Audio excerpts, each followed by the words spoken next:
In this video, we'll talk about an important microscopy technique which is known as phase contrast microscopy.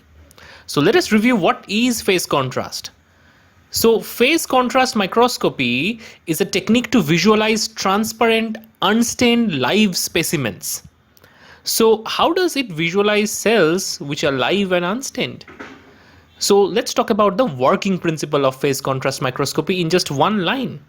So phase contrast microscopy use optical components which converts phase shift in the light into intensity differences. And this intensity difference augments the contrast in the image and it makes things more visible. What is the advantage? No staining is required. It's non-destructive to the cells. And its application is widely used in cell culture, microbiology, and medical diagnostics. Now let us delve deep into the working principle. Now let us look at a cell which is a HeLa cell under a bright field microscopy. You can barely differentiate the contours of the cell from the background.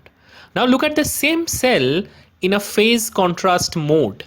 In the phase contrast mode, you can clearly understand what is the background and the contrast is much better compared to the bright field microscopy alone. So how this contrast is enhanced?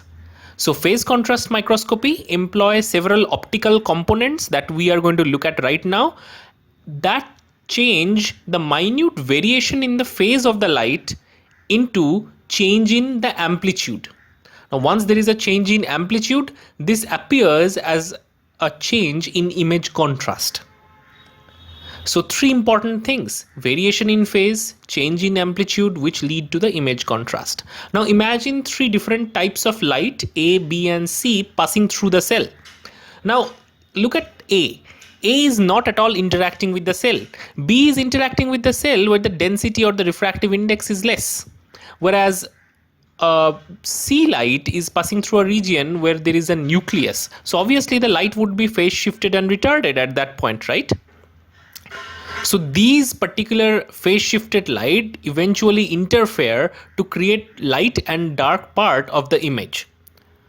So what really causes the phase shift is basically the different wavefronts interacting with different portions of the specimen. Phase contrast microscopy was actually discovered by Fritz Zernike, who actually won the Nobel Prize in 1953 for this amazing discovery. So the key components which make phase contrast microscopy more important is the phase plate and the condenser annulus. Overall, it's a normal compound light microscope, but once this condenser annulus is provided into the condenser turret and the phase plate is provided into the objective, this particular microscopy becomes a phase contrast microscopy. So you can understand this is not a completely different microscope. It's an optical modification of the existing compound bright field microscope. So the key thing is basically condenser annulus and the phase plate. We'll look at its function in a moment.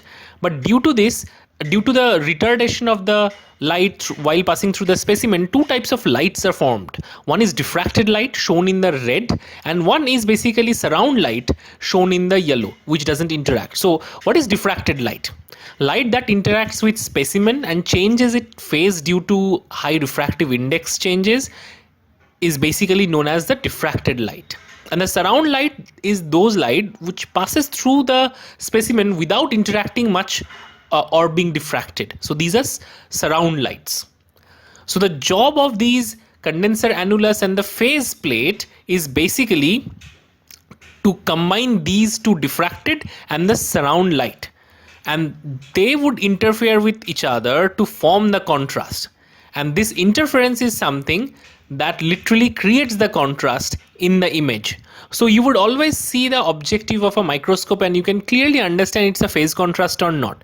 You would see that particular word called pH1, pH2 or pH3 in the objective. If it is pH1, that means it's phase contrast. So the phase annulus or the phase plate is literally present in the objective. It's an integral component of the phase objective. Now there are limitations of the phase contrast microscopy as well. This technique is not useful for thick specimen. When it comes to cell culture and in thin samples, it's great. but it's not good for thick specimens. Furthermore, there could be floating debris, out of focus lights. All of these can literally create artifact in the image.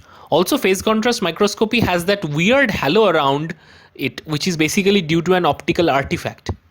So nowadays, people have literally discontinued the phase contrast microscopy. Still, in some cases, it is used just to visualize quick health checkup of cells in a cell culture lab. But phase contrast microscopy is now being rapidly replaced by differential interference contrast, which is another contrast generating technique. But now you can see the halo artifact is gone, and also a pseudo 3D image of the cell is produced. So in the next video, we are going to talk about the DIC or differential interference contrast microscopy. Stay tuned and subscribe for more videos.